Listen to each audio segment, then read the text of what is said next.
are going to continue our optimization practice. So I wanted to get you some more examples, and then we're going to give you some more to practice as well today, going a little more in depth and giving you some different contexts as well. So you can see our first question here. This is a movie screen will be on a wall that is 20 feet high and 10 feet above the ground, which as you can see here. So if you didn't have a picture, you should be drawing this. At what distance x from the front of the room would you position yourself so that your viewing angle theta to the movie screen is as large as possible? Okay, so it's not going to be maybe as clear, you know, if it's like optimize volume, optimize surface area. In this case, we are trying to, let's get something that writes, optimize theta. So we are trying to have, you're going to start to optimize your angle. Okay, so I need something with my angle involved in there to get that to be as large as I possibly can. Okay. Okay, so thinking about what kind of equation would have an angle in it, trig is your only, oops, erase it. Trig is really your only thing that you have that will contain angles in it. And so to have trig and to use trig, I need a right triangle, which means I need this little part to have, like, if I include this part to my angle, we'll call it P for part of angle. And now these two angles together create this big, large right triangle, okay, with this side being 30 then. And so I could set up, I have my adjacent and I have my opposite from this big angle, excuse me. So I would have the tangent of theta plus P, so those together, equals opposite, so 30 over 10. Okay. Now, since I want to optimize my angle, my theta in this case, we're going to solve for theta. Okay, so in order to get tangent out of here, I would find the arctangent. So theta plus P would equal the arctan. Oops, I made a mistake. I put a 10 there. Should be an X there, so that's your adjacent side. So I'd have the arctan of 30 over X. Okay. Now I'm still going to continue. I want to solve for theta because I want this all in terms of theta, and then I'm going to have to keep an X in there because that's what I'm optimizing. So theta will equal arctan of 30 over X. I would have a minus P for this part of the angle. Now, similar to past examples, this is where, so this is what I'm optimizing, but I have these two variables, X and P, and so I can't take a derivative yet.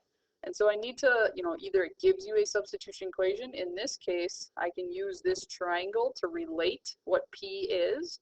So I would have the tangent of P is 10 over X. So if I look at just my small triangle, so P is the there we go, arctan of 10 over X.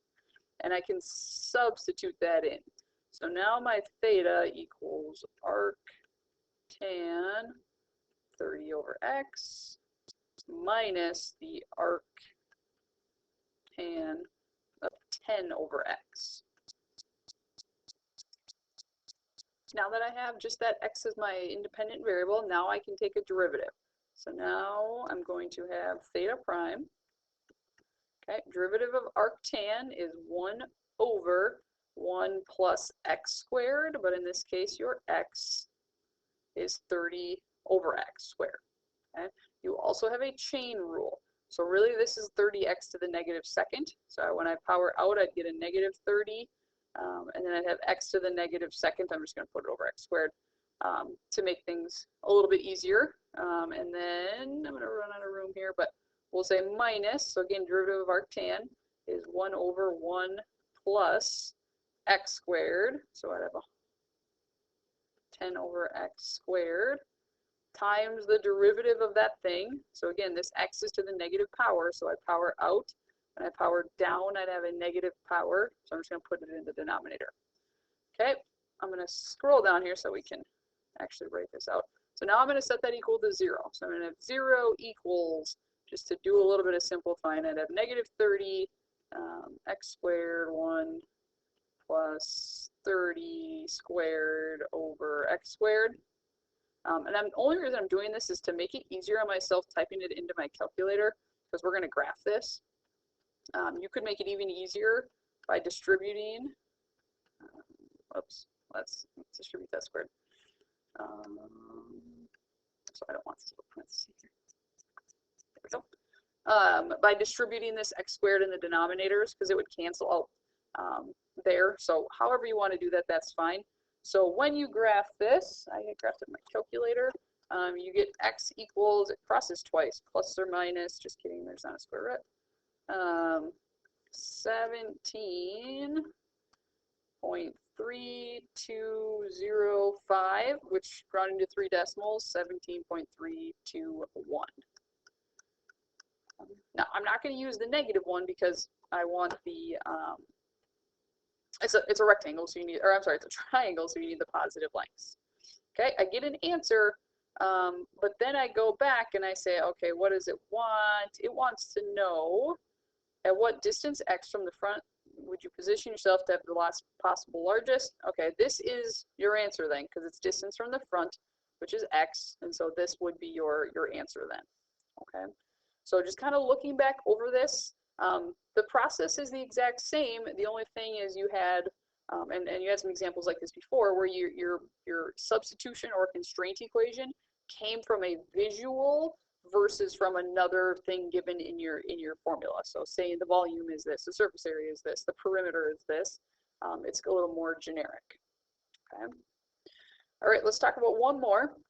So it says consider a rectangle of perimeter 12 inches. So here's my rectangle. Perimeter equals 12. You know, base height, width, length, I don't care. You're going to form a cylinder by revolving this rectangle about one edge. So the idea here is if this is your stationary edge, let's keep this here, this is going to revolve around it and create this 3D look. So you've got like this, you can kind of see it's like the sliver here. So this is your rectangle. It's like goes around and creates this. And it wants to know what dimensions of the rectangle result in the max volume of a cylinder. Okay. So we're going to do some comparisons here. So cylinders have heights. Okay, well that height and this height are the same. It also uses a radius, but in this case your radius is your base. So it doesn't matter if you use B or R. I'm going to switch to R because we're going to be doing some maximizing volume. So then having R in there goes with that volume. Okay. So cylinder volume is pi r squared h, which matches there. Your issue still is that you've got an extra variable that you need to replace this h or the r, but h is the easier one. And that's where I can use my perimeter that was given. Okay, so your perimeter for this rectangle would be 2 h's, and then I'm going to switch to the r, so 2r. Okay, so solving for h, because again, r is easier to maintain because you have the squared. So I would have 12 minus 2r equals 2h. Divide everything by 2. So h is 6 minus r. So my new volume equation, pi r squared, 6 minus r. Just like before, don't do a derivative because you're going to have a product rule. Instead, distribute. So that is 6 pi r squared minus pi r cubed. Okay. That's still v. Now I'm going to take a derivative. So now I write v prime. 12 pi r minus 3 pi r squared. Set it equal to 0. Okay, I'm going to factor. You could graph it, but I can factor out a 3 pi r. So 3 pi r can come out, so I'd have left 4 minus r. Did I do that right? Yep, 4 minus r. So it gives you r is 0 and r is 4. Okay, well if you're maximizing, your radius of 0 isn't going to maximize. So 4 is your radius, is going to be your highest. And then it wants the dimensions of the rectangle. So there's one side, you need your height. Height is 6 minus r, so 2. So the dimensions of your rectangle are a 2 or 4 by 2 rectangle that then you'll spin to get that max volume. Okay.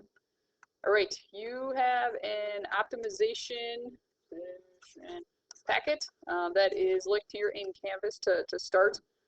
It will take a little bit of time. Try them all, connect with others, connect with teachers, email us if you have questions.